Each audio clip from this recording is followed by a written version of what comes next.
I wanted to digital. Welcome to Hard Talk, Power Digital Wednesday.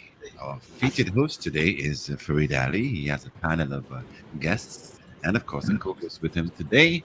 So let me say hi to everybody, and in particular, hi to Farid. Farid, good afternoon, and how are you, my brother? Good afternoon, David. It's good to hear your voice. All is well. I thank you for making the time to accommodate us this afternoon. To the members of the listening public, welcome. Good afternoon again. We want to, now that the carnival season is more or less coming to um, an end, or if it is your Catholic, it came to an end on Ash Wednesday. Our position is simply that I've been continuing to encourage shows that highlight our culture and our music and the arts. Today, I have to share with us Miss Wendy Jeremy, chairman of the Music Festival of Trinidad and Tobago, and Miss Maureen Clement, who's the vice chairperson. I want to especially thank these two young ladies for making themselves available to us and to share, what has their experience been with regard to this year's music festival thus far, and we'll get a bit into the history in terms of where music festival originated. For the listening public, um, this is just another show where we try to highlight the arts and music. The music festival holds a special place in the traditions and the culture of Trinidad and Tobago. From my own understanding and my readings in preparing for today's show, I understand that the first music festival was held in March of 1948, and in 1952, steel band music was included. Within 20 years, by 1968, um, what was on display at the music festival fundamentally would have been music that touched just about every other genre.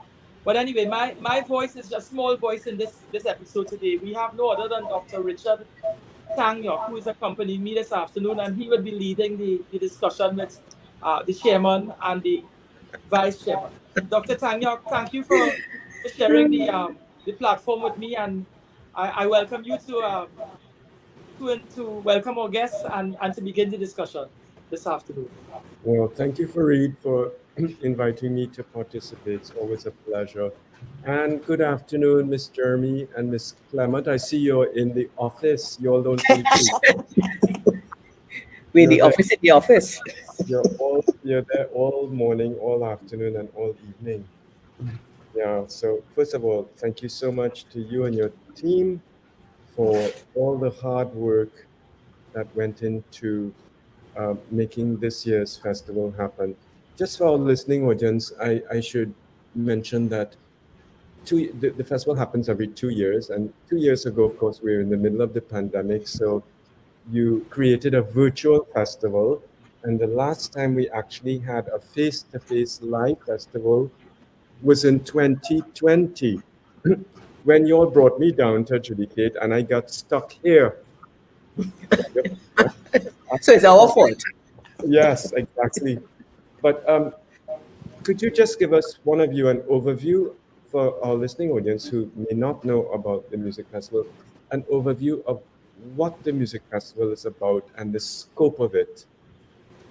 All right. Let me just start with a little bit of the history, because I found some history in the documents I received, and I thought it's important for Trinidad and Tobago to know that it was founded in 1947 by Helen May Johnstone, Charles Sidney Espinay, and Dr. Vernon Evans. Those three people.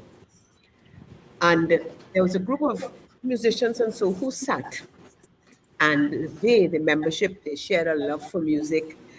And out of that, they wanted to embrace the community of music, joining the international arena in the appreciation of works of the composers of the world.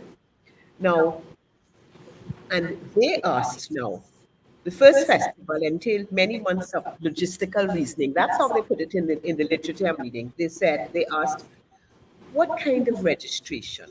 What classes? the test pieces, how to accommodate the choirs. What about transportation for the children during school hours? Permission from the Ministry of Education for their participation. What about official accompanists? And more importantly, where would the adjudicators be found who could give constructive criticism and encouragement to the participants? Those questions gave the foundation to the festival, how it would evolve like today, how it has reached to this. Therefore, it was a formidable task, and it is produced biennially. So, since 1948, it has been going on with, they said, two exceptions, two times when it wasn't had, right? It didn't take place. So, the first competition, 16th of March 1948, it started. And then there were 600 entries. Listen, 600 entries then, 2,500 competitors, and an audience of 10,000. The public responded to a musical experience that was far beyond their expectations. Now, when we listen to that and we compare it to today, what has the festival become then? Why? So, and most importantly, the education ministry, they judged this to be of educational value. And so the children attending daytime festival classes were acknowledged as having attended school. You see how important it became, music festival. So that is how, and I like the questions they asked, what classes, what about how the children are coming, the transportation. So it was something that we got permission for. I find it's not like today. We did ask permission, but there are less participants, less children, and all of that. So therefore, and it had become so popular in 1954, they asked, by this time, the problem of accommodation had begun to become an issue. And in 1960, Queen's Hall became the venue for the festival. In 64, Naparima Bowl in San Fernando was selected as a venue. In 1968, the festivals had now included practically every facet of musical experience in the country. What a thing. We would like to have that kind of thing, but it has fallen away. And this is what we must talk about. Why has it? It was such a big thing. That was a thing. Imagine 10,000 audience members. Wow. And here it is. The classes had been introduced for African and Indian drumming. Operatic arias were on the competitive lists. And finally, the ever popular folk song classes had been introduced. So every aspect of the society governs here. We have calypso class, we have everything. So, Ms. Fermi, I don't mean to interrupt, but I'm sure there's some of our listeners who have never heard about the music festival. So if you could you or Ms. Clement, just give us an overview. You mentioned a few specific classes there, but just in case some of our listeners don't really understand what this music festival is about, just give us a broad overview of the variety of classes and what actually happens when people come to perform. Ms. Clement, you tell him. Okay. Well, we have 6 sections. Section A is solos. So we have vocal solos as well as instrumental solos. We have vocal duets. We have instrumental duets, piano duets. We have instrumental ensembles. We have trios, quartets vocally. And we also have something we call musicianship, which is technical skills that musicians have to acquire and display. We certainly have choirs, and we have ensembles. And these are at both junior level, which is 19 years and under, and open category for anyone of any age. Maureen, did you tell him about the improvisation and so? Did we speak? Well, that is one of the solos we have. We do have steel pan solo, yes, but we have a special class called steel pan improvisation, which is an open class where the entrance has to select. He's given 3 pieces to practiced before. But when he comes on stage, he has to select the one that he is going to do and then improvise on it on the spot. Right. And just to clarify for our listening audience, it is a competition. It is So a when competition. competitors come to their specific category, which we call a class, they perform, and you have adjudicators um, make comments after the class and award certificates for first, second, and third place. And the winner of each class in each zone, North, South, and Tobago, then come together in the final week to compete against each other for championships. That's For right. trophies. Yes. Yes, and Yes. and each competitor who performs would get a mark sheet with comments from the adjudicator. So they get feedback. So there's They get feedback. a strong educational component to the festival. Well, Yes, it is. I know all about the festival because I've been performing in the festival since I was a child. I have a story I'm going to share with our listeners about this. So when I was a student at St. Mary's College, Form 6, and of course, my music teacher was Lindian Boddenrich. And of course, choir at CIC was a big thing in my day. It's unfortunate there's no choir today at CIC, but that's another story. So it was music festival time, and of course I was in the college choir and we were competing at the festival. But of course, secondary schools are always during the day, as it is today. And I had to go to my chemistry teacher, Father Galt, to tell him I couldn't come to chemistry lab that day. And so when I went to tell him, well, you know, the choir is singing at the music festival, he looked at me and he said in a very gruff response, what are you going to do when you sit the chemistry exam? Are you going to sing for the examiner? And I never forgot that, you know. But we know that, you know, principals, school teachers, they have to make accommodations if the school children, primary and secondary school children, have to get allowance to come to the festival. And I'm glad to hear, Ms. Jeremy, that you talked about the sanction of the ministry in this, because it really, I firmly believe that the festival is a great forum for learning. It's not only about the competition and winning trophies, although that's nice, but it's about what we learn from the experience and the inspiration that we get by hearing fellow performers and listening to the adjudicators' comments. One of the things that I noticed this year is the online application process. So I applaud you. I think this is fantastic. It's so easy to get online, fill in your category that you want to apply for, your information, you pay your fee, and you enter, and then you get some kind of receipt or acknowledgement from the festival. I want to ask you, how are we doing in terms of online ticketing? Is there any mechanism for online ticketing? And if not, why not?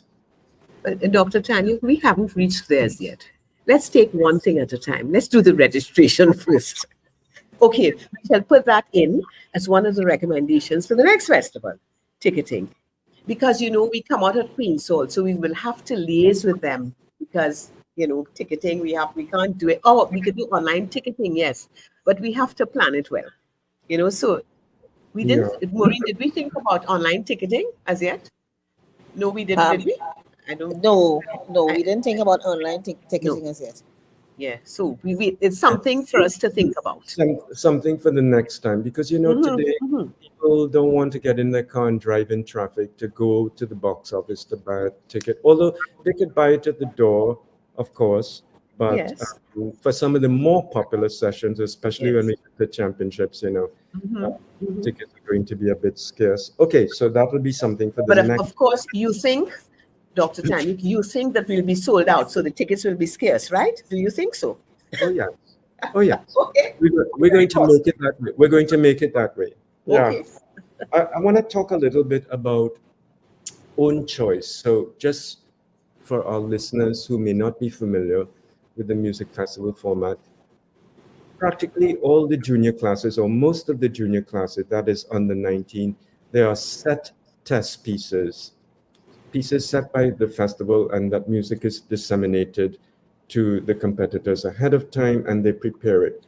But in the open categories and a few of the junior categories, there's what we call own choice. They can select what they want to perform in their category. So I've noticed over the years that there's more and more own choice music. Could you tell us what is the thinking behind making more of the classes own choice? Variety, some audience appeal too. For some, that's why we have kept the test pieces only for the juniors and not for the open classes, because for the adult classes, people don't want to hear the same person come and sing the same song. They prefer to have a variety of different songs, more like a concert. So Okay, for the open categories, it comes off more like as a concert, even though it's a competition because of that. okay. So I will now put on my adjudicator hat. So full disclosure, I'm on the interview panel, but I'm actually an adjudicator this season working for the music festival. Thank you for So asking you me. are the principal adjudicator. That's what you are. Okay, all right, thank you. I'll bring you chocolate tonight. Um, Okay. so just speaking as an adjudicator, I agree that there's certain classes where own choice is suitable. For example, I mean, musical theater solo. The musical theater genre is so broad, and there's so many styles within musical theater. I could see that that has to be own choice. But let's use the example of last night. So last night we had um, vocal trio or quartet, upper and lower voices and mixed voices. And in this class, if you remember last night, well, Mhm. Mhm. Mr. Jeremy, you were there. Uh, Yes. Miss Clement, you were probably in the office. Yes. So one group sang, a trio sang um, a piece from the opera Così fan tutte by Mozart, and they sang it in Italian, and they did very well. And then there was another group that sang a French chanson by Orlando Lilasso, and that was quite good too. And then we had another group singing an arrangement of a pop song, A Million Years, A Million Dreams, sorry. So from the adjudicator's standpoint, it's very difficult to make a judgment when we have people in the same category singing such radically different um, types of pieces. I mean, as I mentioned last night, the operatic trio, that is much, much more difficult than singing an arrangement of A Million Dreams. But the group that sang A Million Dreams was wonderful. So I would suggest that I think even in open category, there's certain classes that should be a set test piece. I don't think the audience, I really, we can take a poll tonight.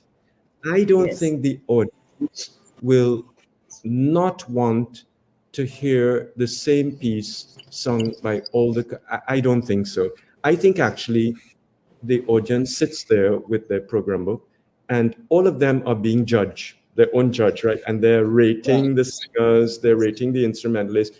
They are thinking, okay, I would put this steel pan first, I put this group second, and they're eagerly awaiting the results because they want to see how their judgment compares to what the adjudicator thinks. And sometimes they agree with the adjudicator, sometimes they don't. That's just the nature of competition. But It's I don't think that the audience necessarily wants to hear um, all these varied pieces because it's a competition, it makes it very difficult to judge this. So another example would be vocal duet in the open category. It used to be a set test piece many yes. years ago. Yes. Yes. Um, and what I find happening, correct me if you don't agree, but I find that when we say own choice, a lot of these younger singers today are choosing things that are they lie very low. Popular. You They know, like what? Low, br- low keys. Low Okay, keys. okay. Mm-hmm. low the low keys, and they're not utilizing their vocal range. They're playing it safe, and and some of the pieces I think are too low for them. It's just too low. Now, if you're singing in a Broadway musical production would have a microphone. You'd have a microphone on your Yes. body. Right? But at the music festival, there's no amplification, and I applaud you for that. I Mm-hmm. applaud you for that because Mm-hmm. there's too much amplification of music in this country, um, and I really think we're contributing to the public becoming desensitized to nuance in music. So I applaud you for it. But so do you have any further thoughts, Ms. Clement, about this own choice set test piece issue? I Yeah, and feel I think, particularly for the juniors, I have seen the same thing that you have spoken about. That because they're singing more modern music now, a lot of songs off of the internet, they're limiting their range by singing a lot of low songs, and we have found that even little boys want to sing an octave lower rather than their natural voice, and so I think the test piece that encourages them to find their full range and their full voice. Because and also, left up to them, they would just pick something that they like mhm, and they know that's yes, safe to sing. yes. Well, you've heard me say many times in my comments that when you come to a competition, what you choose to sing is a critical decision. That is correct. And you Yes. remember in operatic aria male voices last week, I said I interviewed the competitors after the class, if you remember, and I asked them what was their thought process. Why did they choose that piece? Choose. Yes. And You did. a couple of them said, I chose it because I love this song. Now, Yes. And you it might identified with them. it identified with them, but Mm-hmm. but you may love a piece, but maybe it's not the best piece to showcase your strengths. Mm-hmm. You Mm-hmm. know, so but okay, so I So, understand. Dr. Tanya, so you are suggesting that we set a test piece for that particular category. It's, that's what No, you suggest. not operatic area, but we can No, talk to the first about certain classes. or I like think musical theater, not musical theater, something the else. No, like the No, vocal solo, oh, because right. vocal solo, the art where they, song, yes, vocal yes, duets, and so vocal Mm-hmm. duet, yes, yes. instrumental duets and Mm-hmm. solos. Mm-hmm. And I would say even now we have piano solo tonight, right? Yes, So, Yes. piano solo as um, well. I would say piano solo should Mm-hmm. be a set test piece. Um, Yes. because when you set the test piece, it also when the competitor gets that music, when they apply and they get sent the music, it tells them this is the standard of playing that is expected in this class. Mm-hmm. If we tell Yes. them own choice, somebody's going to choose something that That is less might not challenging, maybe. less challenging. It gives them a benchmark. This is this, although I know it says it in the syllabus, it's Yes. expected grade 7, but they don't read the syllabus completely. Mm-hmm. They Mm-hmm. don't, Mm-hmm. because they're always asking questions about the rules, and it's all spelled out in the syllabus if they would Yes. take time to read it. Yes. Yeah. That's true. So I will make some recommendations, and we Mm-hmm. can see what Mm-hmm. we would.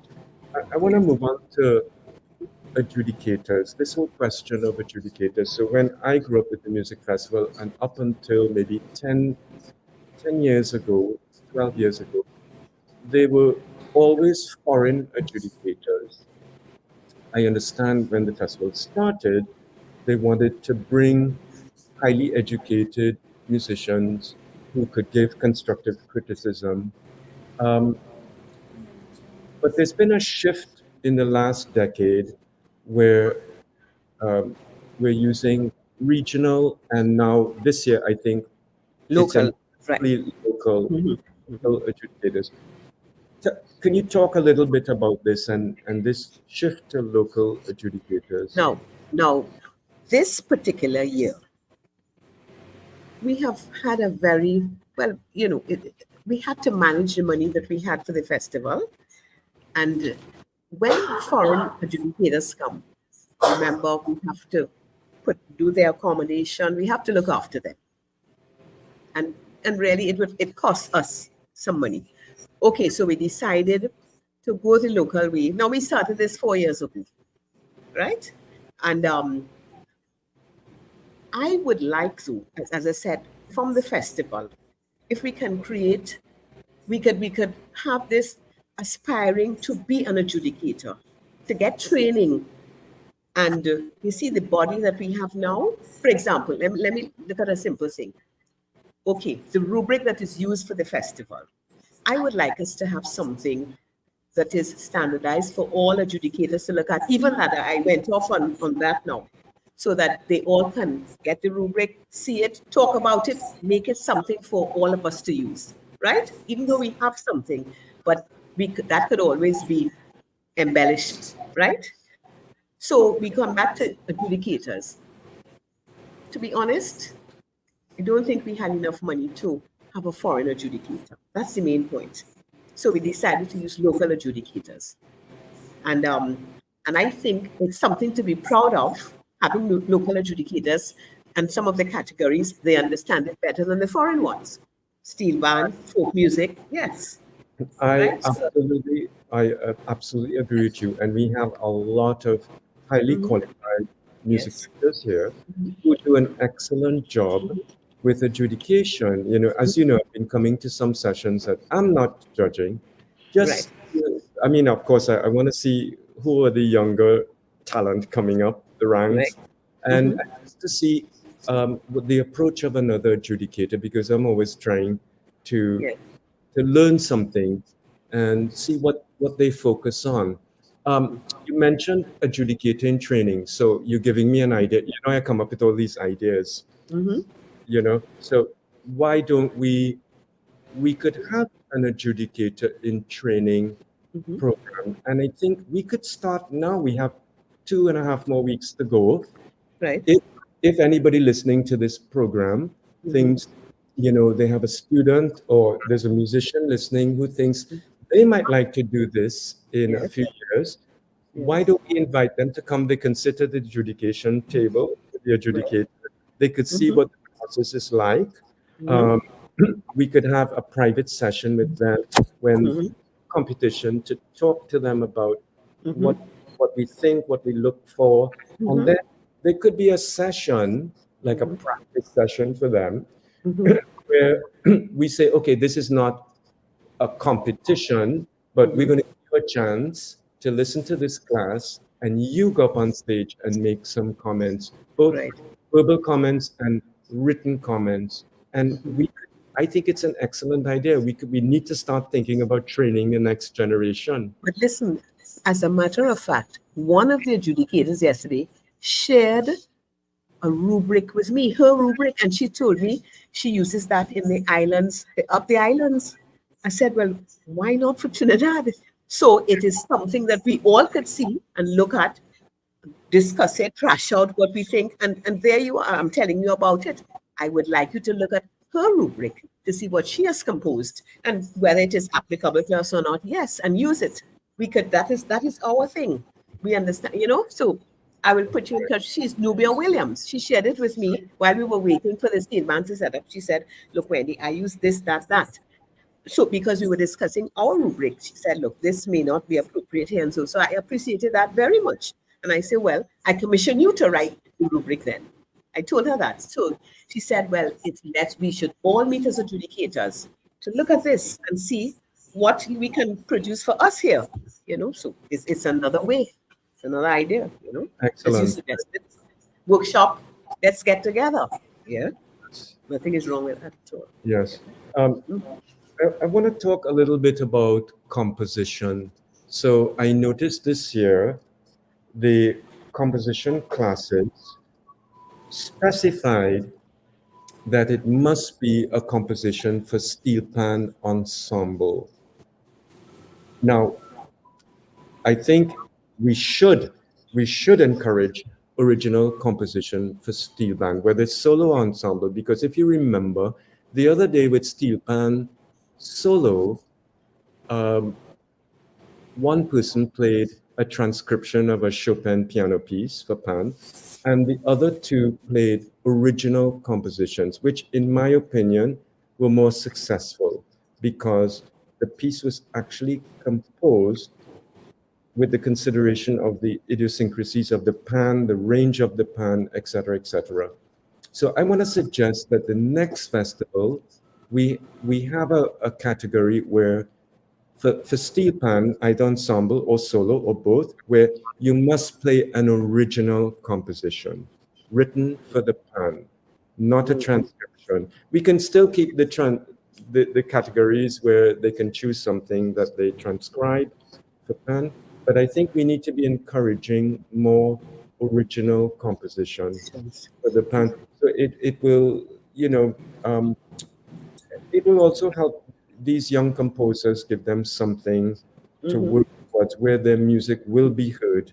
They know it will be heard, possibly performed at the music festival. What do you think of that idea? I think that is a great idea.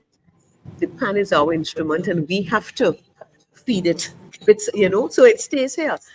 I don't mind people composing for the pan, but let us as Trinidadians do it. We must take care of our thing. That's ours. So yes, it's a good idea. Okay, Pan so composition. right. So next festival there will be a class original composition for pan, whether And it's this is how things start, right here. It has just started with you. You just said it, so it must start. I know that the scheduling of the classes is extremely complicated. So I understand, Ms. Clement, you handled all the scheduling. Yes. Congratulations, because Yes. let's remind our listeners that it's not only in North Zone, there's Tobago. Yes, it's Tobago. Well, South. Tobago was completed yesterday. Well, today. Right. This And, morning. It was completed this morning. But North is being completed tomorrow, yes. and South will start on Monday for a week. Yes. Now, I want you to talk about the complexities of scheduling. And I have never done it myself, but just looking at the schedule for all three zones, I would imagine it's quite complicated because we have certain number of adjudicators, and you have to send an adjudicator in each zone to the morning session, the afternoon session. One adjudicator cannot do morning, afternoon, evening, although I did that in 2012. And there was a riot amongst the adjudication panel. Now, you guys weren't in charge at that time, but I tell you, we were at Queen's Hall from 9 a.m. until 11 p.m. every single day. And it was just not manageable. So, Ms. Clement, explain to the public how complex the scheduling is for all these classes in three zones. Well, we made it, but because we were using local adjudicators, we had a little more flexibility, because when we use foreign adjudicators, we usually have two, and we send one to a particular region, and they have to handle everything in that region, as you have said, morning, afternoon, and night.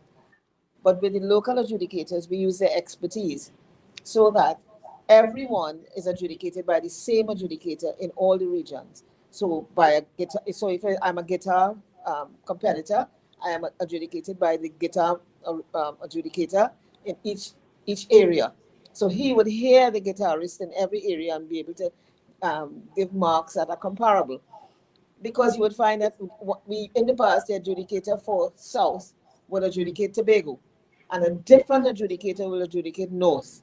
And they would, of course, as adjudicators, they would have different ideas. And so the winners that come up from North, South and Tobago, and in one from North, will not be exactly, similar because of that. So we tried it in 2020, and it did work somehow. So we continue with it. It's very complicated in that you have to.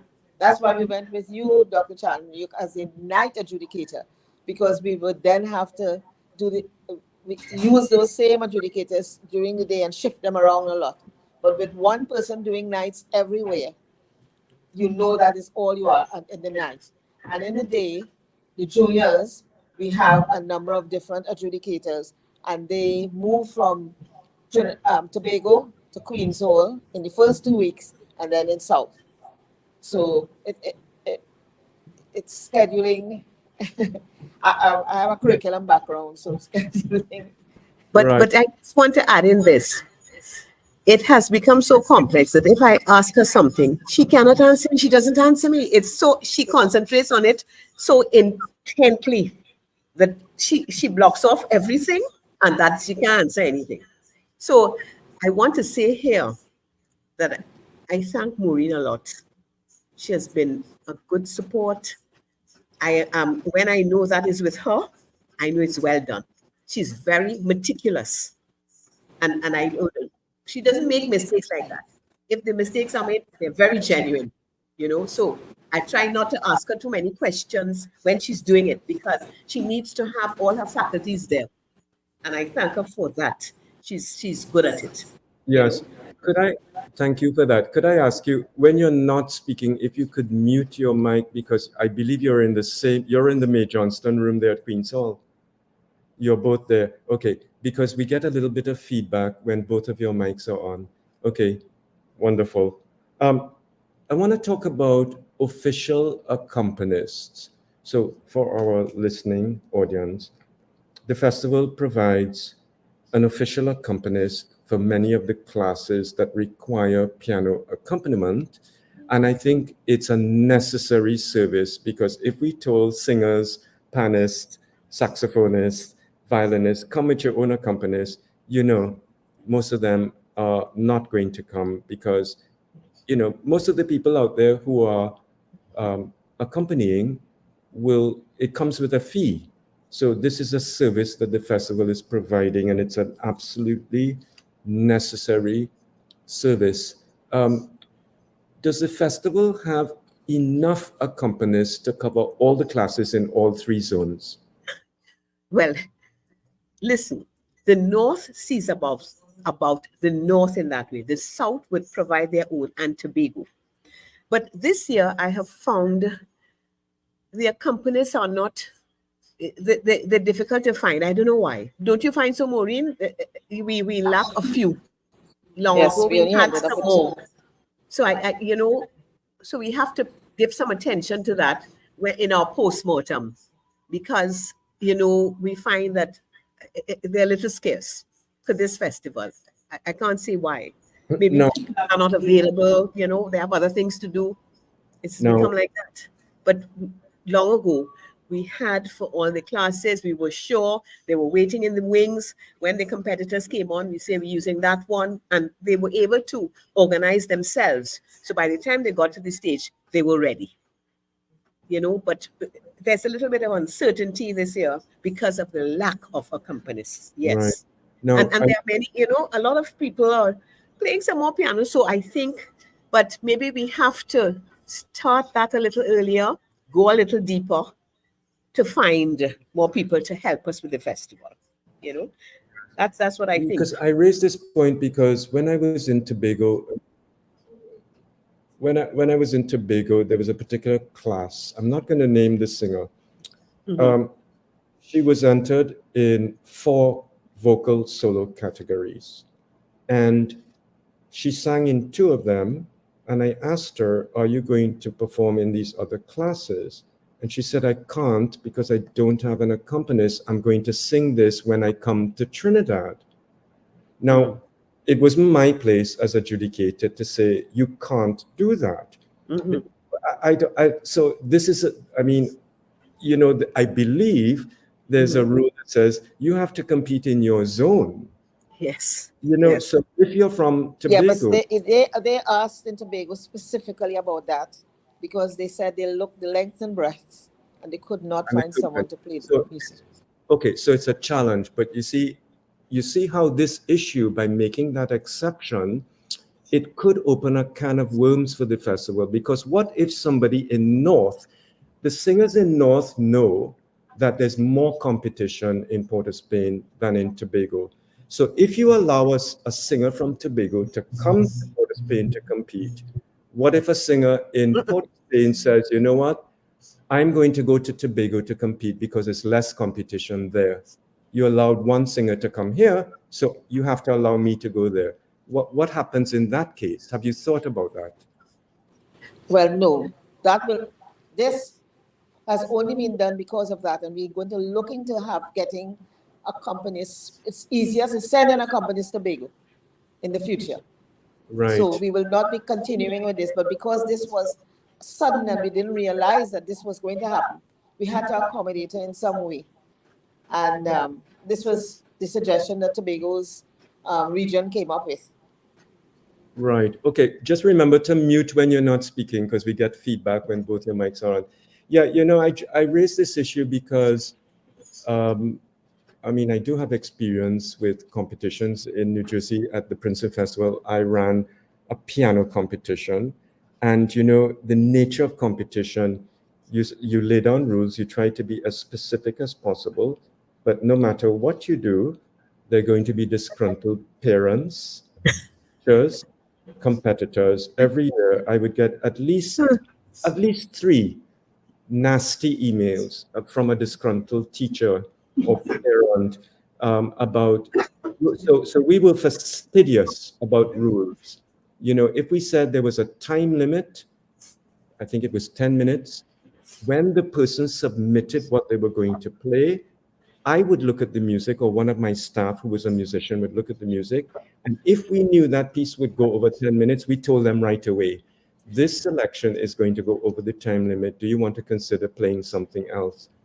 And give them the opportunity to change the piece. In this particular case, we told this competitor 3 times before the competition, this is going to go over the time limit. And in the competition, because it was so competitive, we had a staff member with their phone timing it from the time the first note sounds to the release of the last note.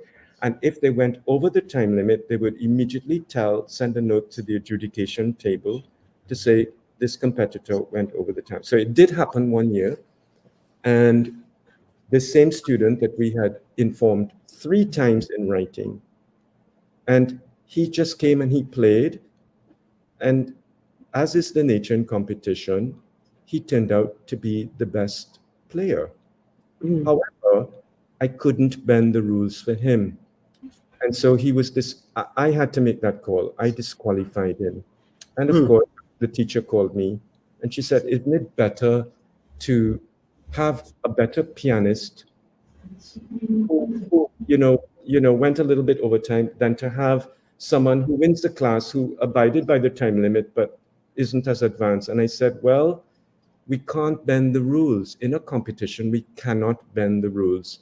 Yes. We will look at the time limit and maybe we'll increase the time limit for the future. But he was informed, not once, not twice, 3 times, but he chose to ignore the rules.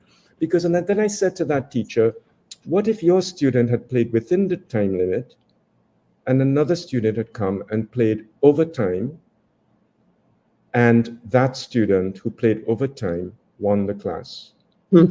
What would happen then? So I just raised this issue because I noticed that although we have all these rules in the syllabus, the rules are a bit lax. Yes. There's a rule, correct me if I'm wrong, there's a rule that says competitors have to be in the performance area backstage 15 minutes before their scheduled time. But the other night, these pan ensembles are not there and they're not ready to start. So I'm just going to ask you, and I know this, I'm putting you on the spot, Mr. Remy. Why don't you disqualify a performer who is tardy so the whole festival can run on schedule? Are you afraid to do it? Maybe. I'll be honest. Maybe. But you see, chairmanship is not for the faint-hearted. You see, so I may just have to disqualify and stand firmly and take the licks. Because, I'm thinking, I'm not saying we don't want to discourage people from coming to perform, but everybody has to abide by the rules, because I'm looking at it from the audience perspective. The audience comes, they buy a ticket, they're sitting there. It's supposed to start at 7. At 7:35, it has not yet started because we're dealing with logistical issues backstage. So from the audience perspective, this is not good. They don't know what's going on backstage. Now, here's my thinking. Now, people who have worked with me know I am very punctual. I Yes. think if you disqualify somebody, the word will spread and everybody else will fall in line Mhm. after that. Well, Mhm. people might say I'm too harsh, but what is the alternative that everything is so lax? Yes. I agree with you.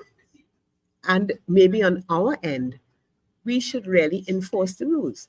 If we are starting at 7, we should be here for quarter to 7, getting all the contestants to come side stage to be ready for 7. The bell can ring at 7. They start. So we should enforce it. Yes. And I think I'm not saying that all of a sudden tonight we enforce this rule. What I'm saying is when competitors enter, it's too late for this year, right? Because a pattern has been set. But what I Yes. would suggest for the future, you Yes. put something in the bulletin that goes out when the Yes. syllabus comes out, and you say, this year, we are enforcing this rule. If you are Mhm. not there on time, you will be disqualified.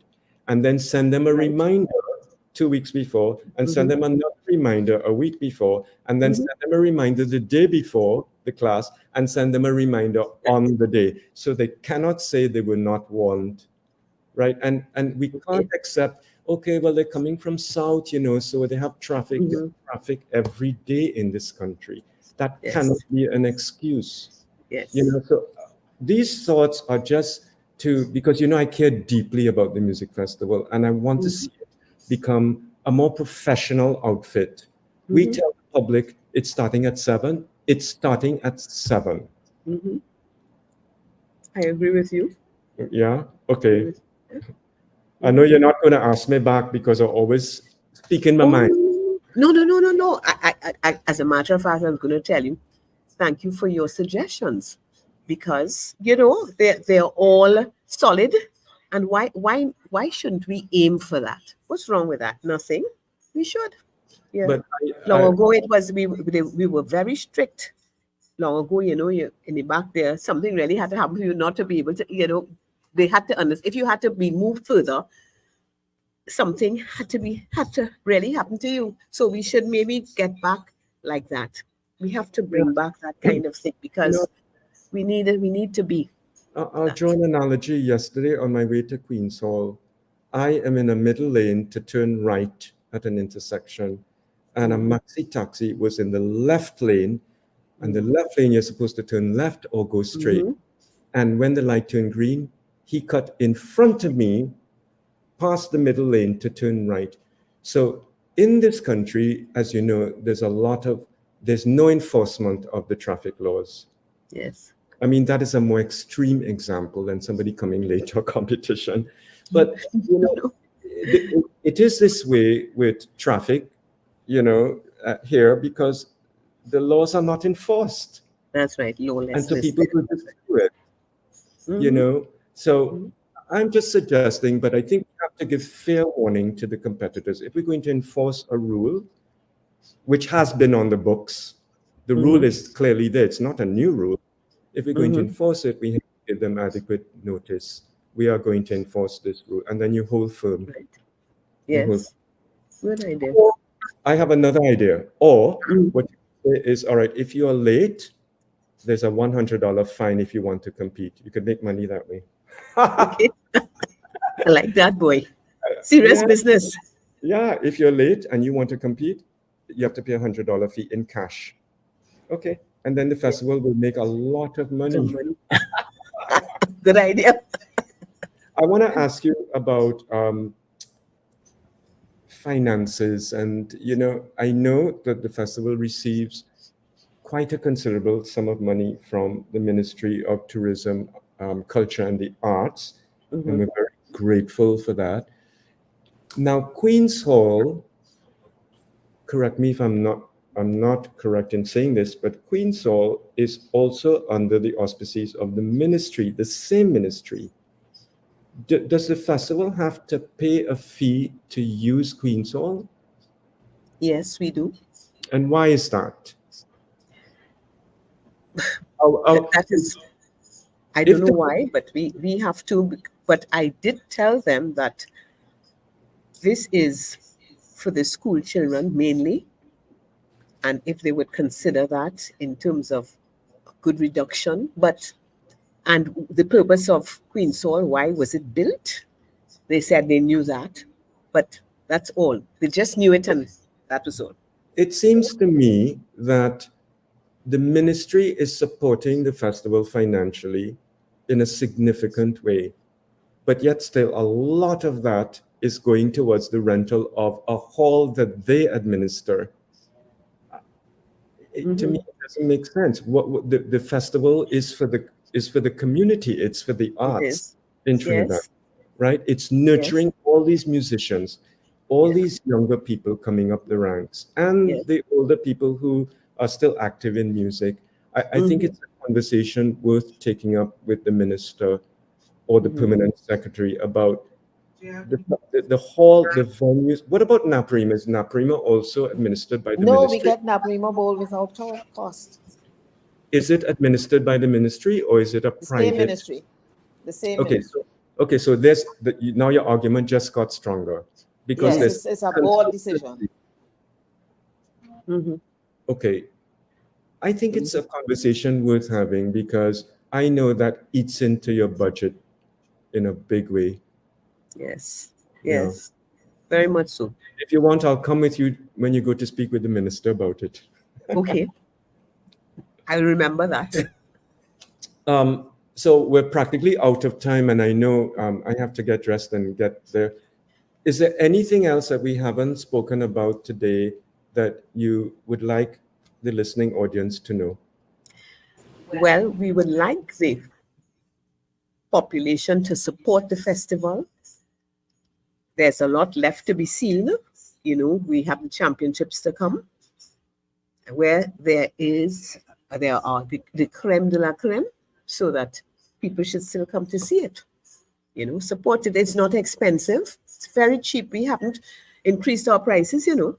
Same $10 to come in every day. Children in uniform and 20 adults. In the night is $40. The championships are, I think, $75.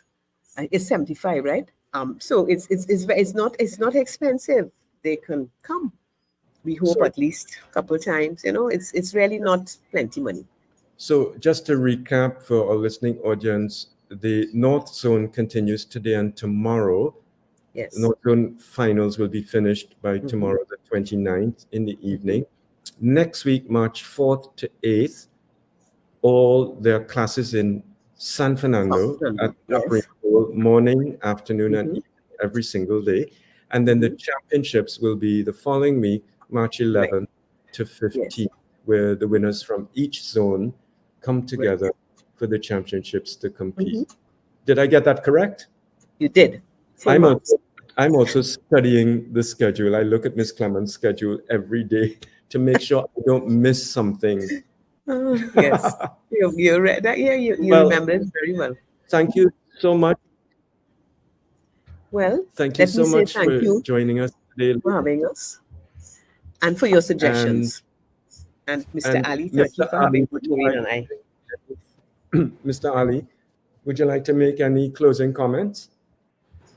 I've been attending the festival on the days that I can. I am enjoying what I'm seeing and learning a lot because Dr. Changyok takes his time at the end of every performance to give some feedback and explain what the process is and to lend an ear to the contestants and so on. I have been enjoying. I've attended through the years, so I'm looking forward to some further attendance. I hope that the numbers can build. What I could suggest to our chairpersons is perhaps we can get more social media intervention added to the table in terms of promoting the programs. What happens sometimes, what I've learned through my little experience with what happens with the steel bands during the panorama season is they have very active social media presence and updated Facebook pages and updated information that is being churned out on a morning to morning, evening to evening basis. So in case you miss what the schedule was that was handed out weeks before, you're reminded every day coming through on your phone and WhatsApp messages and in Facebook messages that this is what the schedule looks like today. Perhaps that could help. Like everything else, social media has taken over mainstream media in so many ways. I mean, it complements social media complements mainstream, but the young people are into social media more than radio and TV persons. So it True. may help. Maybe that's something you all could implement in the weeks coming forward here. We Okay. will invite you all again. I'm sure there much is happening on a day-to-day basis, Mm-hmm. and I'm looking forward to inviting you again, Dr. Tangyo. So before we go, for our listening audience, I just want to mention what's on the schedule tomorrow at Queen's Hall. So there's nothing in Tobago. Tobago finished this morning. At Prima Bowl, it's all next week. So tomorrow at Queen's Hall in the morning, vocal solo 7 to 10 years, contemporary religious solo 15 years and under, junior choirs 19 years and under, junior choirs, well, those are two different classes. I guess one is upper voices and one is lower voices. Girls vocal trio. Then in the afternoon session, steel pan solo 12 years and under, rhapso solo 19 years and under, junior drumming ensemble 19 years and under, and steel pan solo 19 years and under.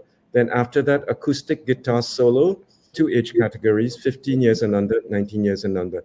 And then in the evening, open class, oratorio solo for both upper and lower voice, spiritual solo, upper and lower voice, operatic aria for upper voices, and open choirs. So there's quite a lot to take in.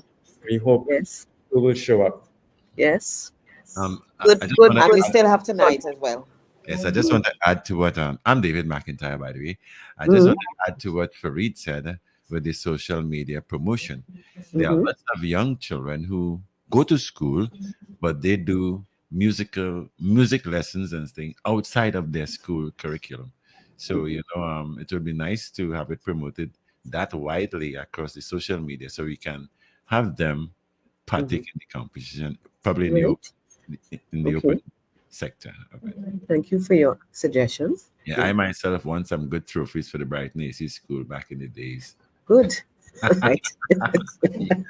It's been a pleasure, and I'm happy you guys came on to give us a different version of what I call we music and we culture.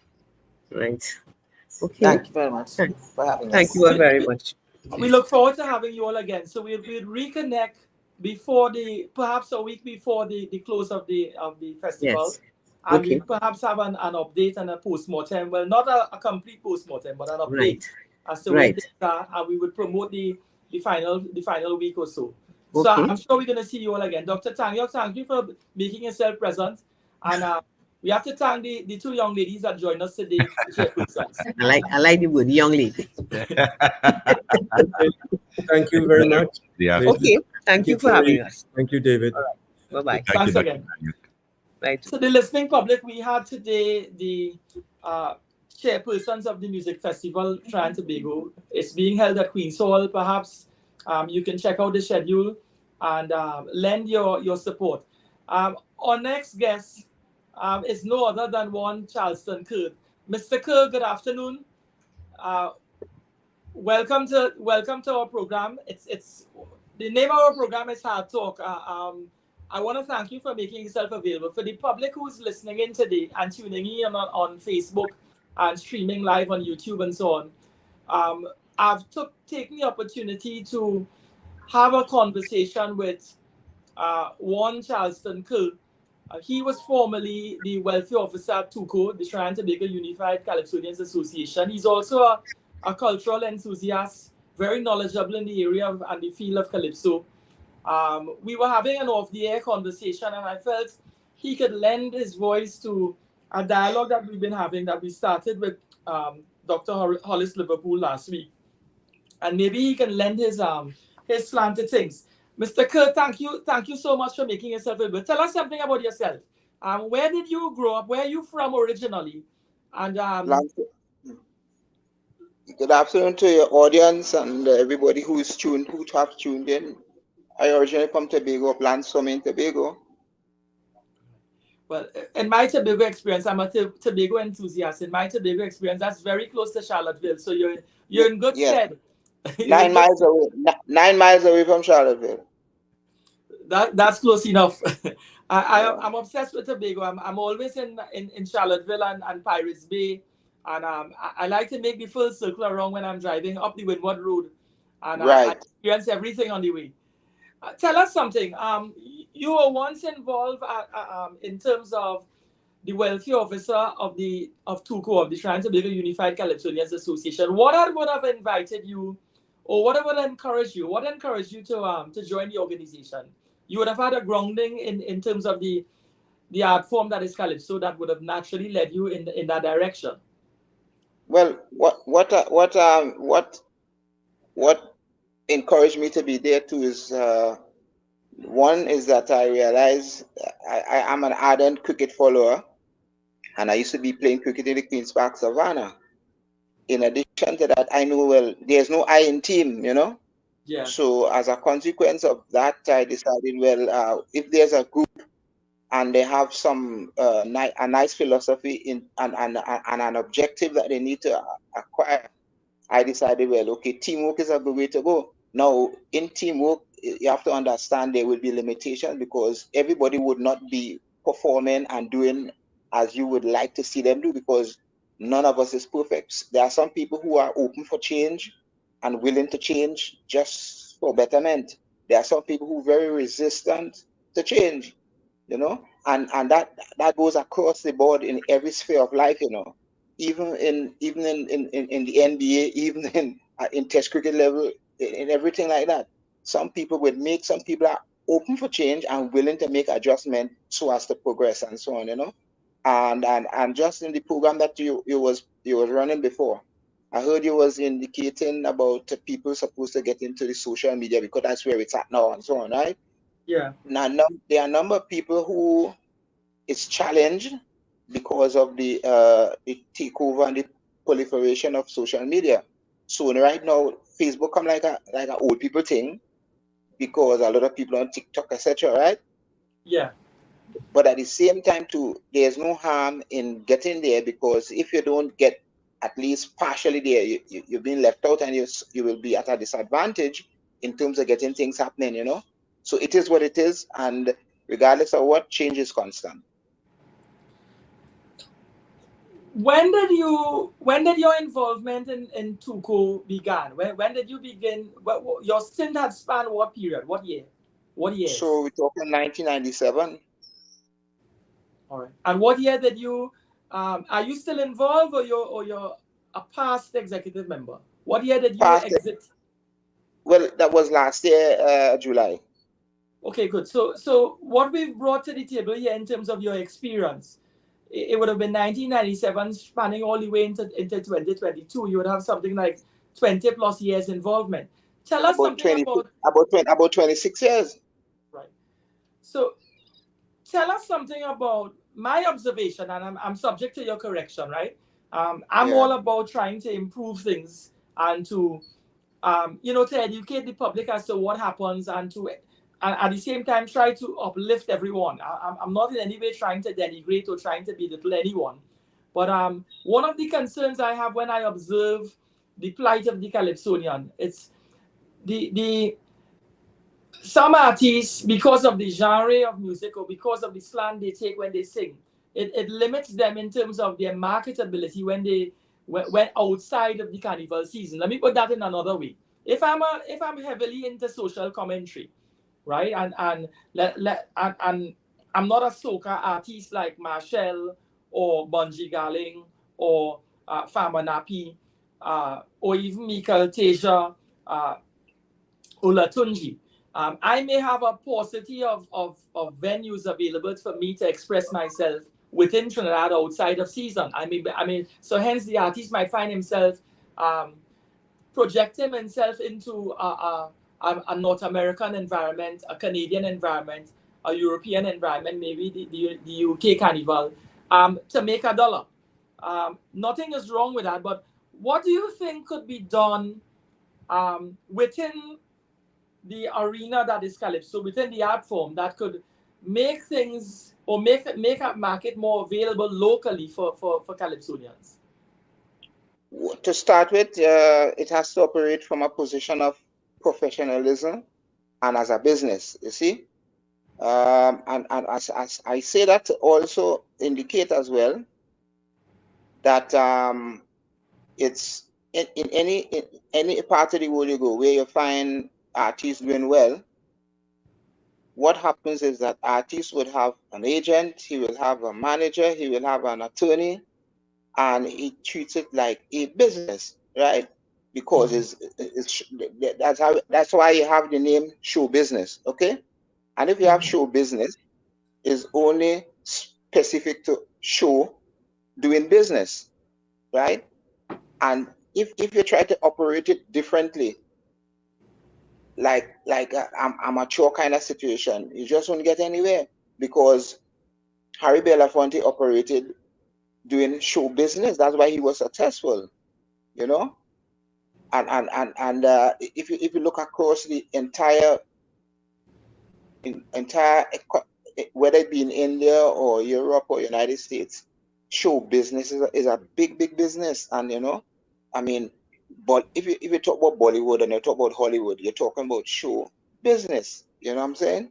So you have to treat it with all the necessary elements coming together and performing in a professional way to make it that like that. Just like how there's sports business as well too, you know. So I mean, I think I explained it enough there that at least you see my drift. Well, when we look at the local artists, in 50, 60 years ago, in days when we would have had maybe, let's say, Melody, Kitchener, Sparrow. I'm taking it as far back as that because I know they would have had antecedents that would have spanned into the early 2000s also. I mean, barring Kitchener, who passed before that. They would have had management, but the benefit of management comes with affordability. It comes with marketability. Not every Calypsonian can afford an agent and a manager because, you know, when you put music out there, you don't write a hit. Your music is perhaps becomes marketable as the season. There are factors, external factors outside of the artist that perhaps lifts a song, takes it to the level where it becomes popular.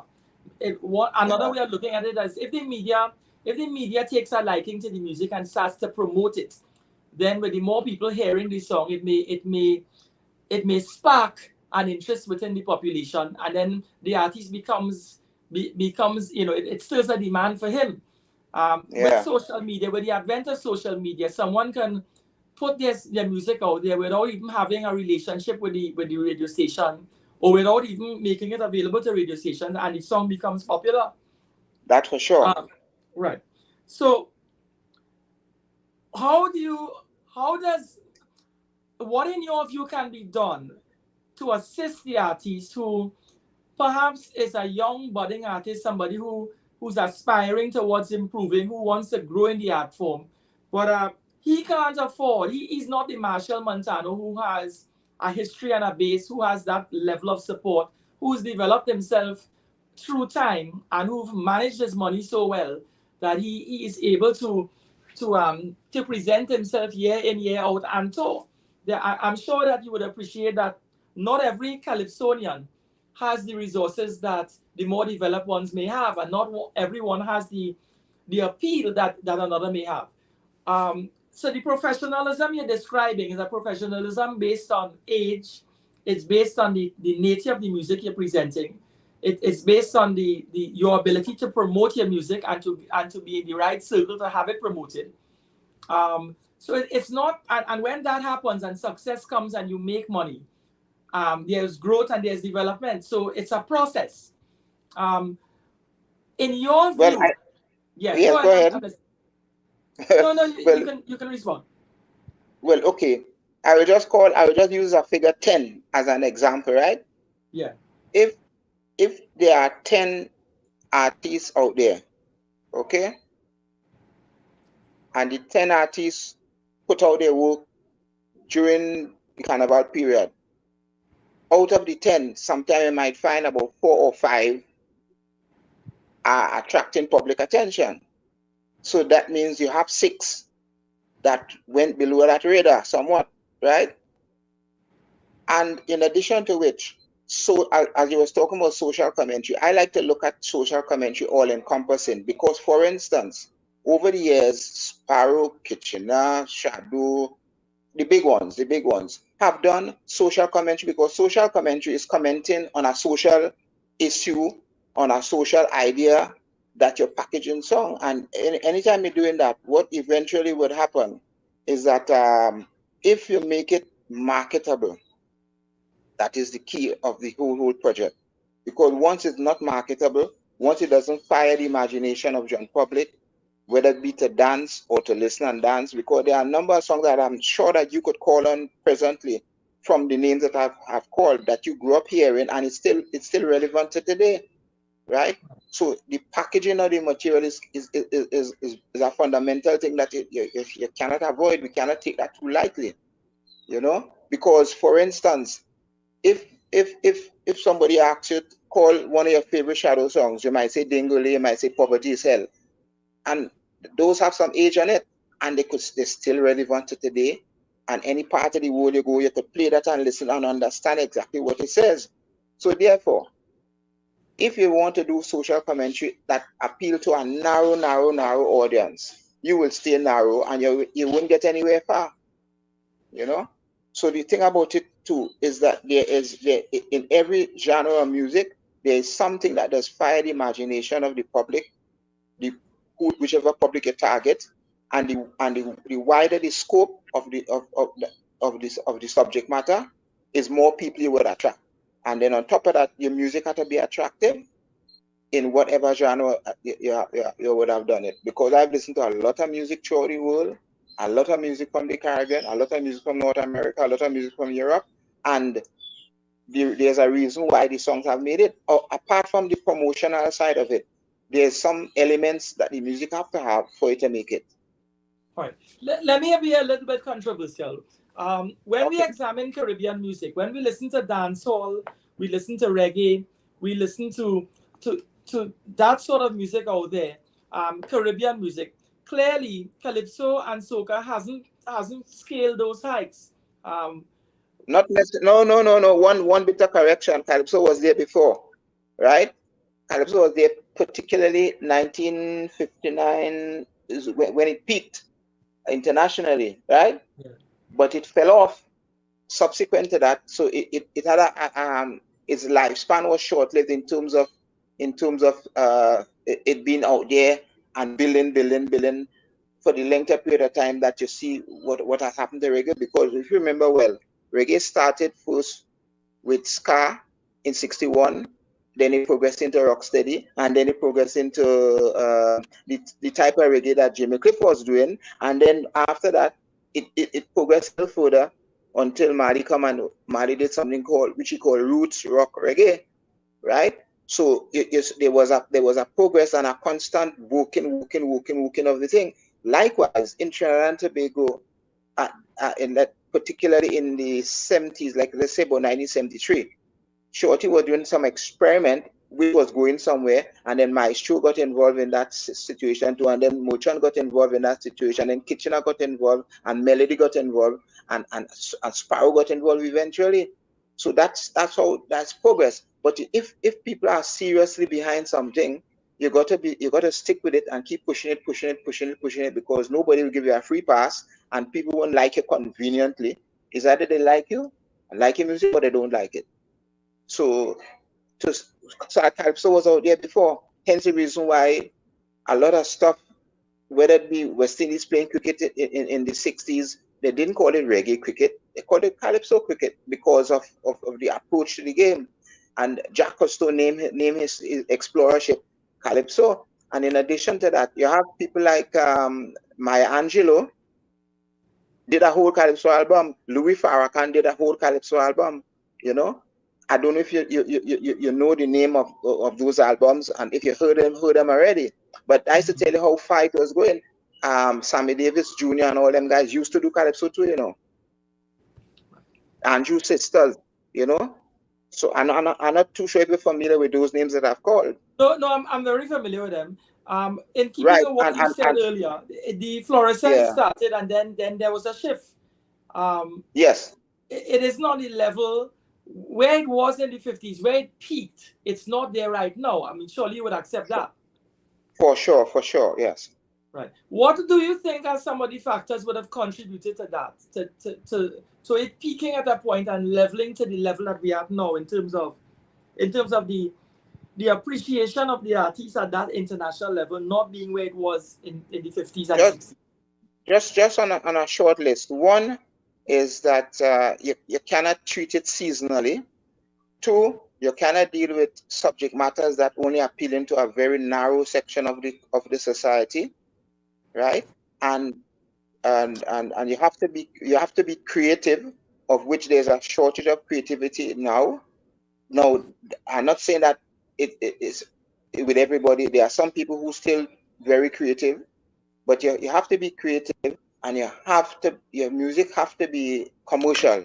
Your music have to be commercial. Jump high, jump low. Your music have to be commercial, because over the years I've listened to, I think it's Kanchan and Babla.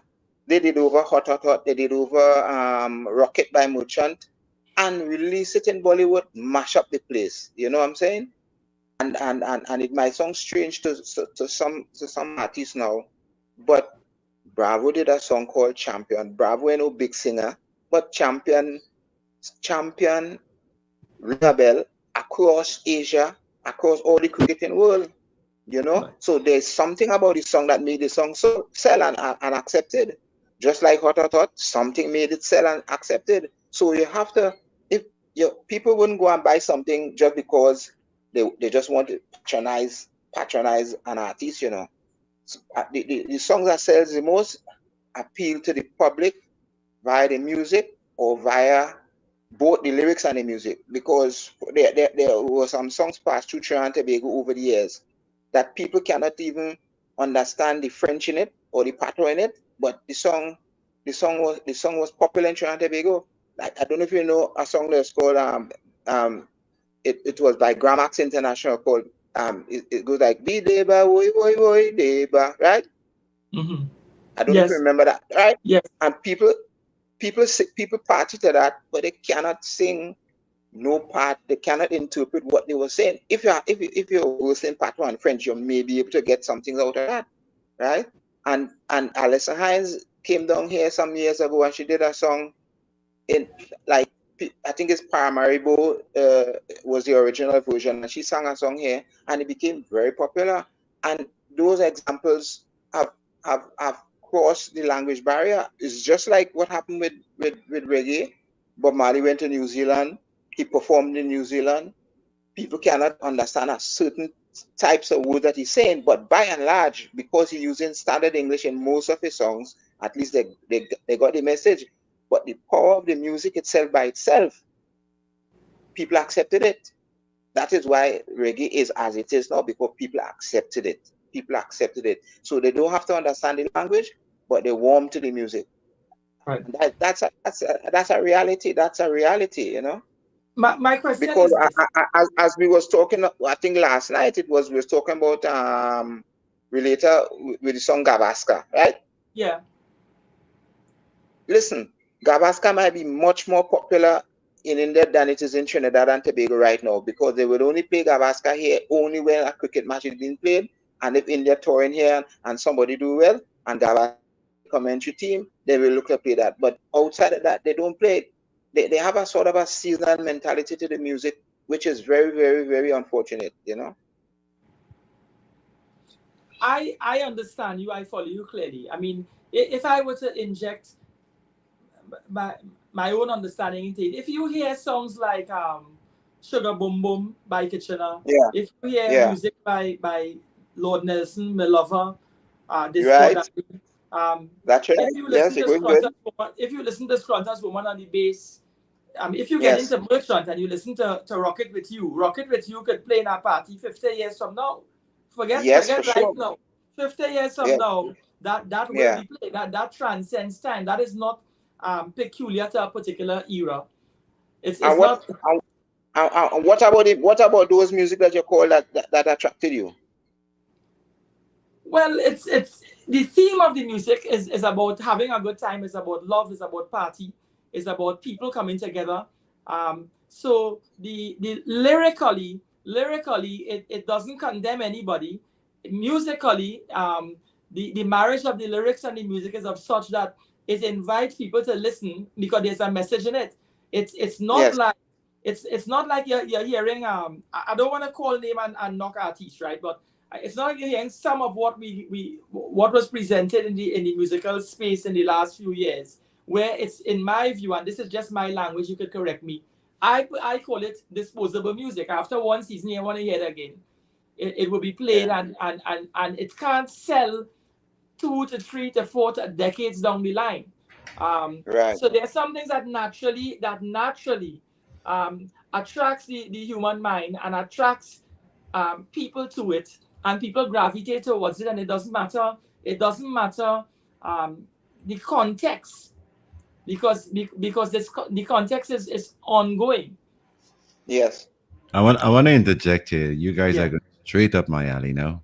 Calypso, how are you Yeah. going? I'm good. I'm good. I'm good. I'm good. I'm good. You know I make a lot of noise about Calypso. Yeah. I know, and I know your heartbeat is, man. Now, if we had to compare Calypsos of that era that Farid is referring to, and I know you are very knowledgeable about that era too. Yeah. A lot of components made Calypso what it was and had it acceptable globally because Yes. Sparrow and a lot of those icons they toured extensively after Yes. Carnival.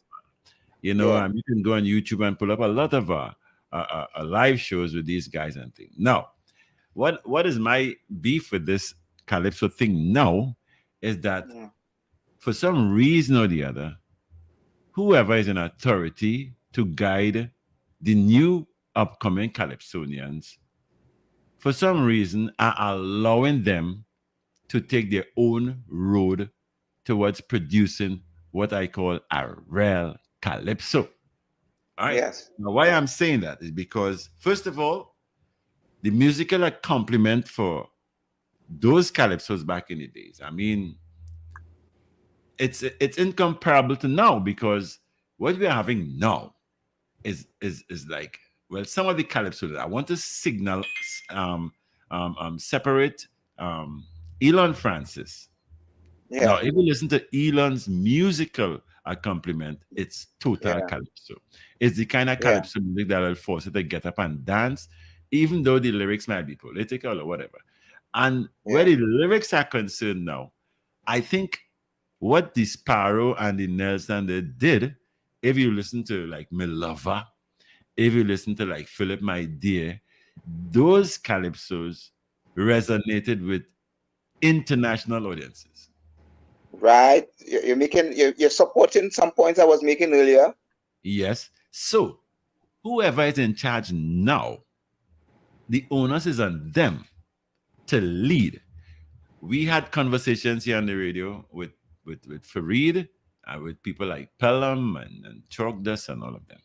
Okay, so with these bads still around, these guys who, for some reason, are not being used by the authoritative powers to lead the youths into producing, or the young people or whoever now taking a bite of the cherry, they should be guided accordingly. Otherwise, Well, we'll have as what we're having now lamentations and calypso song, not calypso. stick a pin right there. Stick a pin right there. Right. But You, you, Mr. you, Kerr, you, you, before you say that, Mr. Kerr, let me say this. Tuco, Mhm. last week, Dr. Hollis Liverpool Chogda spoke with us, and he said that he's been making himself available to Tuco for a number of years, volunteering to assist in the development of the artists and to have workshops, and they haven't responded to him. So you can respond now in keeping with that. In other words, I'm saying Tuco has a big role to play as being the unified association responsible for, I would imagine, guiding and managing Calypsonians and the things that they do. So in the development process, is an organization that is that is the body in control of things. You would have been a part of that body for 20 plus years.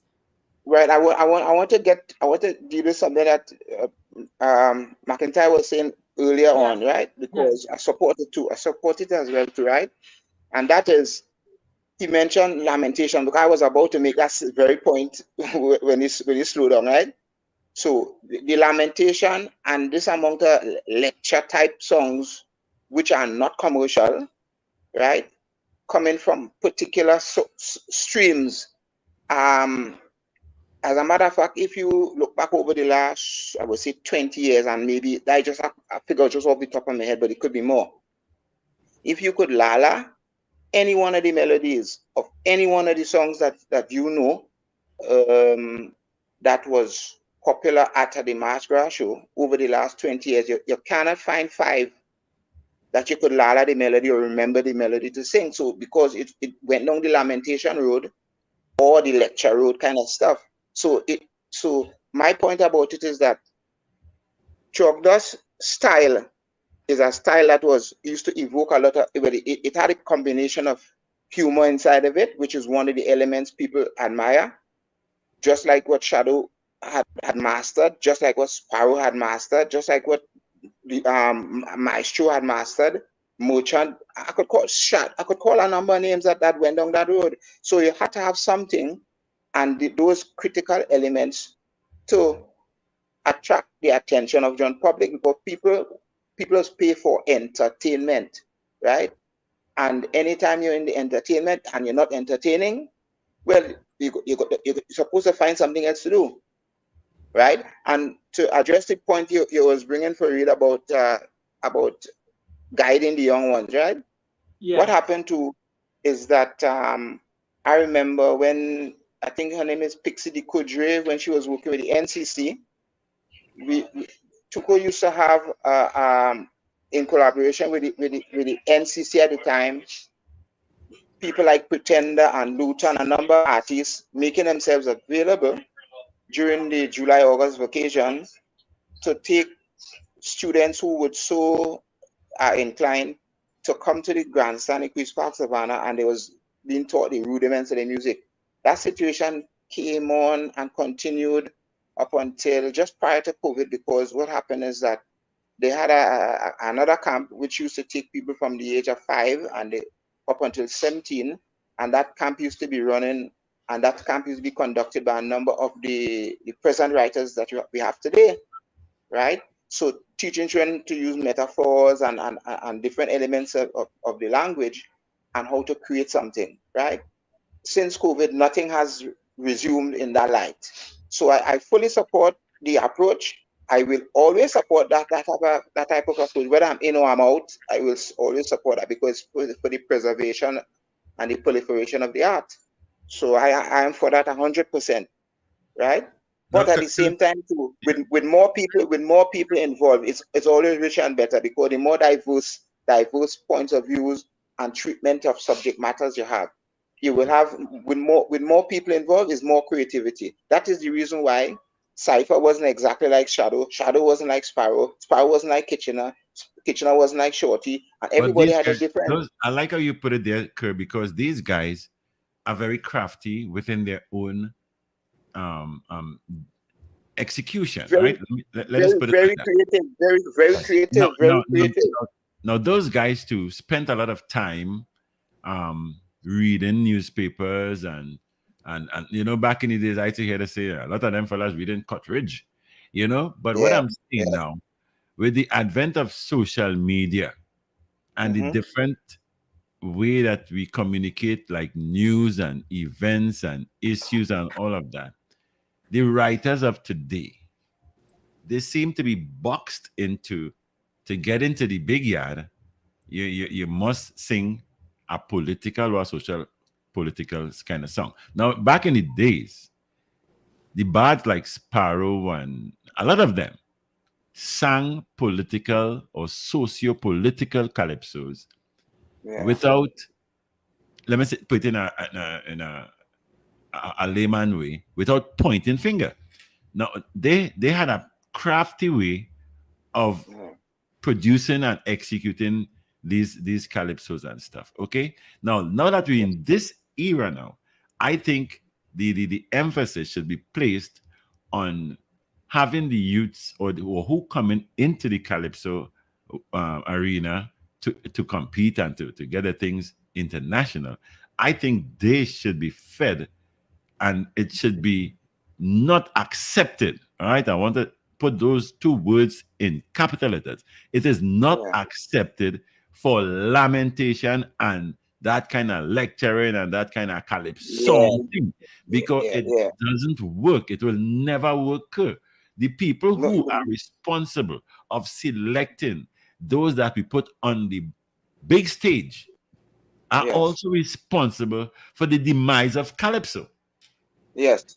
We need the old bards. If you have to disconnect them from the tents or let them know, listen, we are choosing you to be a judge because we know exactly what you expect of a calypsonian before we put him on the main stage.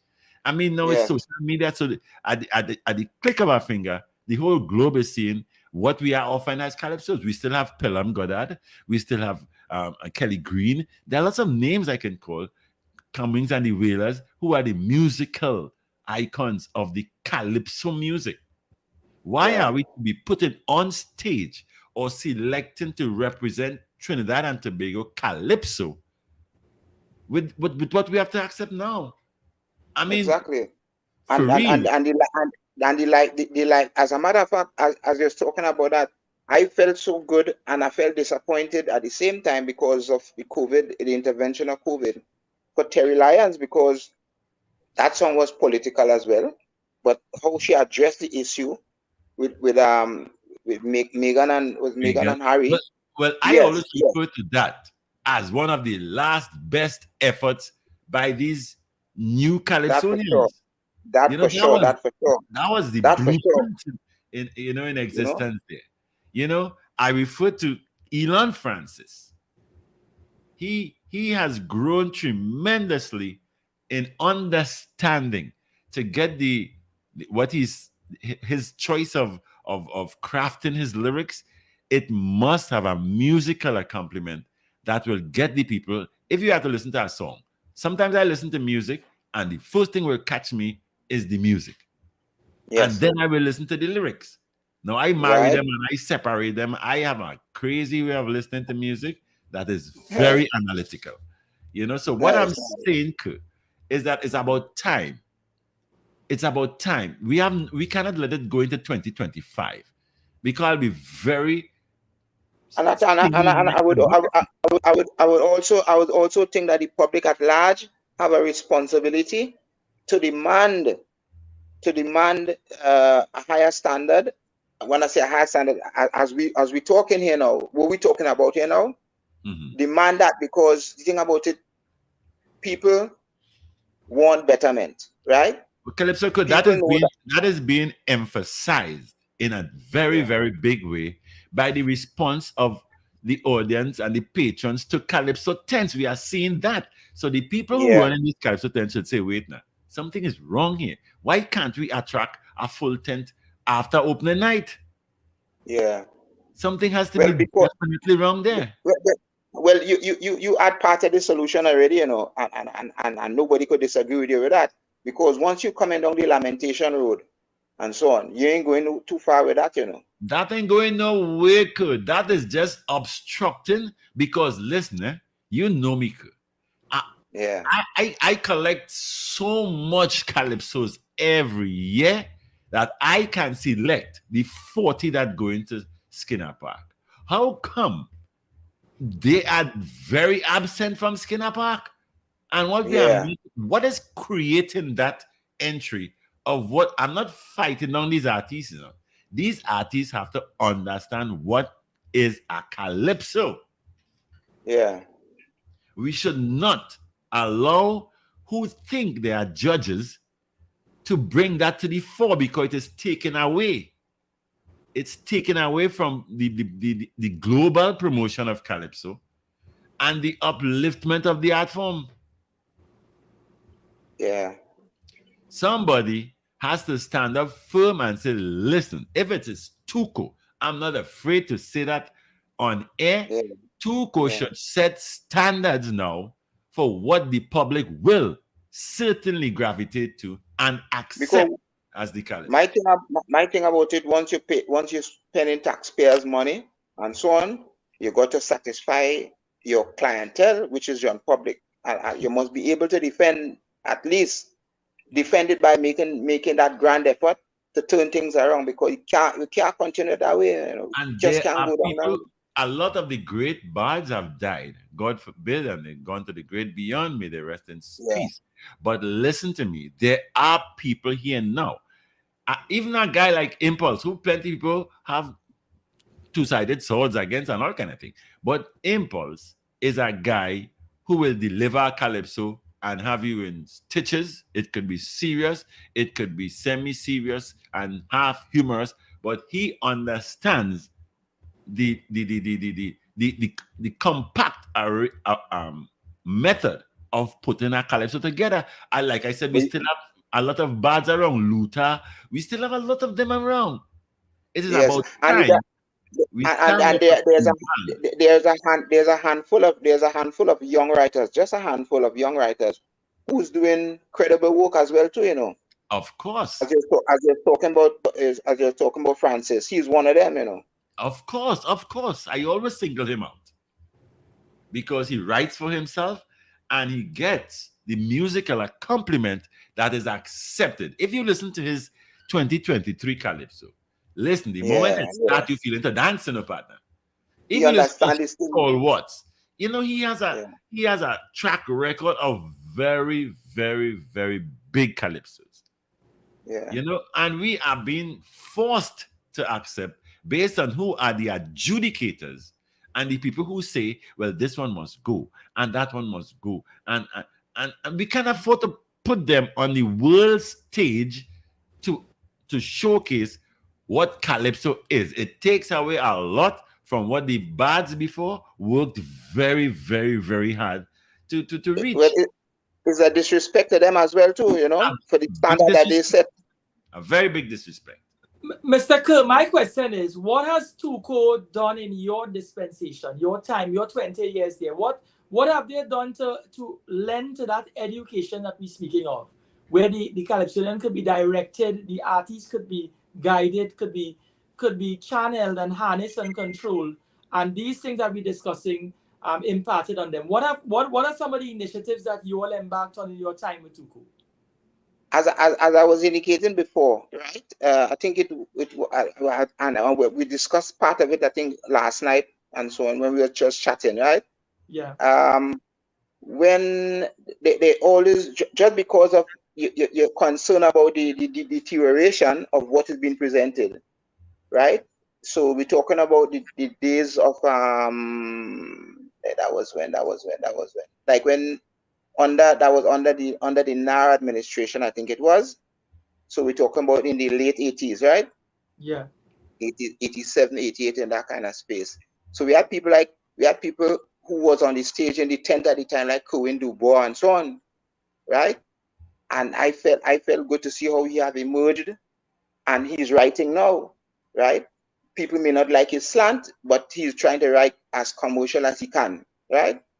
And outside of him, I was referring earlier on to those camps that used to be taking place in the grandstand in the savannah, and you had people like Pretender, people like Luther, and so on, used to be there, showing the attendants the rudiments and how to craft a good song and so on, and putting them through the test as to how to go about doing that, right? Because if you want to be a successful artist in Trinidad and Tobago, you cannot be successful unless you have the fundamentals down pat, no matter what. And you can't force people to like you. You can't make people like you. It's either they accept you or they don't accept you. And they would accept you, once the music register with them. Two, you could couple that with once your lyrical content registering with them, as McIntyre was referring to Hill and Francis a while ago. That kind of thing had to happen.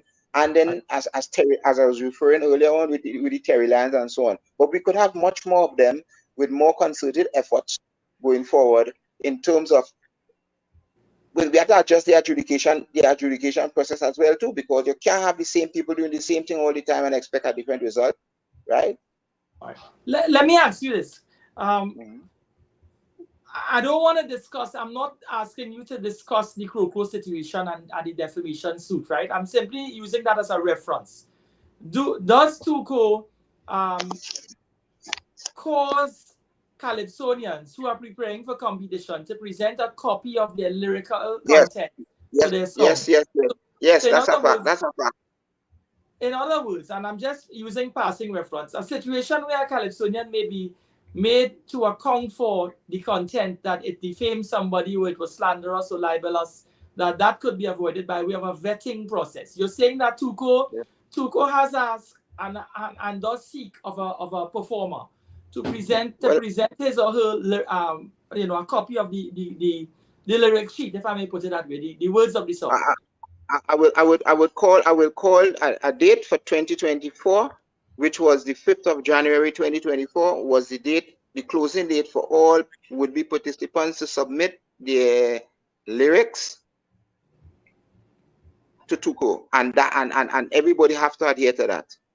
And are there any rules of engagement, if I use that expression? Are there any rules where if someone sings outside of the content, they could be penalized? How could you marshal the Calypsonian or the artist on the level where you could prevent future occurrences where the Calypsonian is brought into disrepute and therefore the entire fraternity? Well, listen, anytime the parent body who is in charge of administering the competitions, right, asks you to submit your lyrics and you go contrary to that, remember, whatever comes down, you just have to deal with it, because you remember you submitted X amount of lyrics and you can't come and sing A, B, C, D, right? Because A, B, C, D could be libelous and it could be defamatory. You could be imputing and destroying people's character. So you're on your own and you have to accept the responsibility to act responsible. Right. That is the competition aspect of it, and I embrace that. What about educating your artists with regard to what is in the public space now? You could be subject to libelous content, defamation content. If it is that, what we describe as the checks and balance there is for competition. That doesn't present an artist who sings in the bull ring or sings at Kaiso Blues or sing in any venue who's extemporing and adding a verse. You can't control that sort of thing. The nature of the art form is of such where a Calypsonian could add a verse, a soca artist could add a verse, but you could be adding a verse and without having thought it through, you walk yourself into difficulty. Have you all had seminars encouraging the artists and informing them as to you have to be careful about what you say and how you say it? And ensure that there's truth to what you're saying? Over the years, I am aware of senior artists who took it upon themselves to guide young artists who happen to come into the mainstream, who come into like they want to go to a tent, or they have aspirations of singing calypso. I've witnessed on numerous occasions senior artists advising, and as a matter of fact, I could go back as far as Pretender. I was present in a number of situations where Pretender telling people, I like how you're going, you know, but you must give them the spade, and you mustn't say this, you must say that, you must say it this kind of way, and them kind of stuff. And a number of artists were receptive to that. There are some artists who feel that is a fast food project and they don't care to listen, they don't care to hear, they just want to do their own thing and treat this thing like if it's a hustle, you know what I'm saying? But I've witnessed a number of senior artists, Luther included, Pretender included, Terror included, a number of the senior artists encourage the artists to how to do the right thing. You know, as a matter of fact, just very recently, myself and I think it was Mudada was talking, right? Senior artists, when he was much younger, would advise him, don't sing this song, so sing it this way. You can't say this.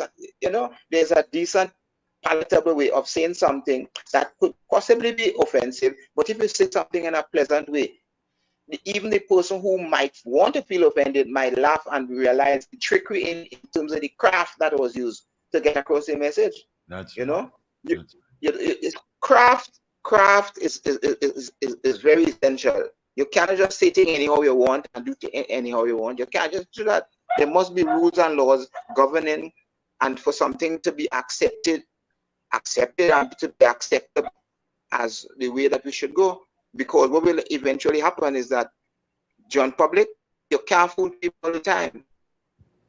Can't fool people all the time. They will eventually make you out.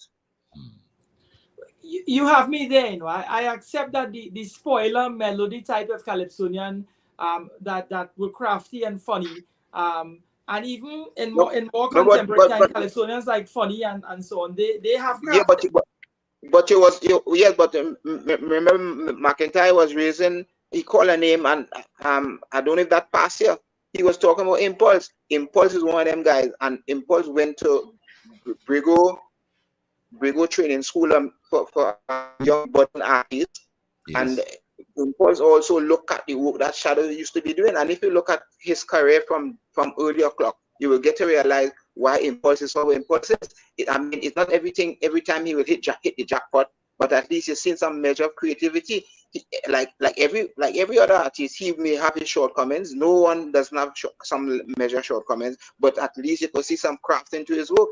He did some songs for some people that you may not even know. That remember he did a song for Ian Mackenzie called "I Found the Thief," right? If you hear the craft in that song, he did songs for Ronnie McIntosh and all them guys and thing already, you know, right?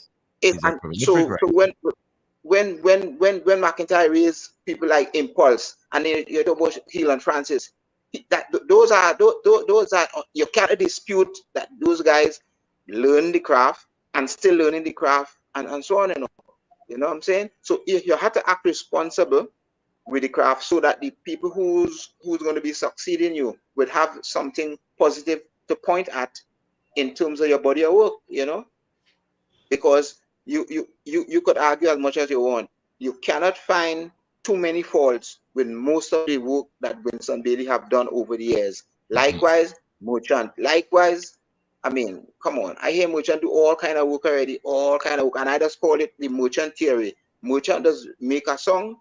It don't go more than 6 lines for the verse and very short lines and to the point. He don't waste words, he don't waste time. And it has stood the test of time, as you was referring to Rocket sometimes earlier. Yeah. I mean, Rocket could play from now until the next 150 or 200 years, and it still will stand up strong. A lot of the older calypsos, these guys knew the craft, and it will always play on, and we will die, and those songs will still be played. Definitely. But this is a conversation that we must expand on, Ku. So I know you're not on the executive level anymore, but I am. Beside what I am very happy that Farid is assisting me in doing what I do. You know, because I wish you could do plenty more of this, man. Well, we must continue, and I have a Tuesday available that I want to pool some of the people who are willing to dispense the quality of information that will help these new writers, especially the musicians and the artists, to improve that so that we can rock back and say, this is Calypso. Kaiso. And you know, our next thing we got to be sensitive as well to is that do you know that the whole Caribbean will be looking to see what's happening in Trinidad? This is the Mecca. Well, yeah, because I never forget over the years, people from Antigua, Barbados, and I could call their name, you know. We used to have, when we have fiesta in Skinner Park, Swallow coming down. Yes. Churchill coming down. Gabi coming down. Adonijah coming down. A lot of them guys from the Caribbean coming down to see what's happening. And in addition to all of that, you had Byron Lee used to be coming and playing here every year, and a guy called Joe Gibbs. Used to take some of the most. He used to take some of the most popular songs and do them over in reggae version and send it back over again. You know? You know, well, Mark Daddy will know them things a lot too. You know. I know. So you know, we need that because of what you said, that we are the Mecca. I think falling short is a no-no. That is a non-issue in my book. No falling short is up the ladder we should be going, so that these people can still come here and say we come into the Mecca, the university of universities of Calypso. Yeah, man. You know, it's the same way as a matter of fact, once upon a time, I even suggested too that if you want to have proper adjudication taking place, right? I don't know what made me suggest that, but I suggested it anyhow. I suggested that if in a competition you have Trinidad artists see solo adjudicating, and they see Gabi adjudicating, and they see Griner adjudicating, and they see these kind of guys at a table adjudicating. You feel a lot comfortable because you know they know the craft, right? And they will mark accordingly. You know what I'm saying? But you can't have people who may have different motives to operate how they operate in, you know. It's not acceptable. It's not acceptable. It have been accepted for the years gone by, and I have always showed my degree of disgust, disgust and dislike and all kind of thing. But we have 5 minutes over time. I'm playing up any people news here. So Fareed, I wish one or two keeping on. You don't have to worry about that. And I like the hard talk. Hard talk. Fareed. Yeah. Thank you so much, Mr. Kerr. We'll invite you again. There's much to talk about. We thank you for your contribution today. To the listening public, we had no other than Mr. Charleston Kerr, former welfare officer of the Trinidad and Tobago Unified Custodian Association. Not Charleston, eh? Carlston, sorry. Carlston. That's right. You remember, just say Calypso Kerr. That's right. Easy. Good. That is why the Calypso part is there for. Yes. Enjoy evening, before you sign up, Fareed, I would like you to put together some names and send them to me so that I can organize programs for a wider discussion on this thing they call CAISO.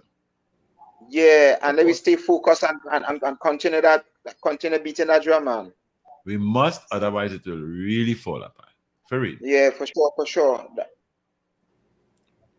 Thank you so much. To the listening public, next week we'll have another artist, and I'll keep that quiet until later on in the week. So I'll keep your interest peaked. Mr. Kerr, thank you again. Enjoy your evening and blessings to the public. Take care. Thanks again for having me. Thank you, gentlemen. Well, that's it for today's edition of Hard Talk, Power 102 Digital Wednesday with host Fareed Ali. Come next Wednesday, Fareed will be back for another edition of Hard Talk.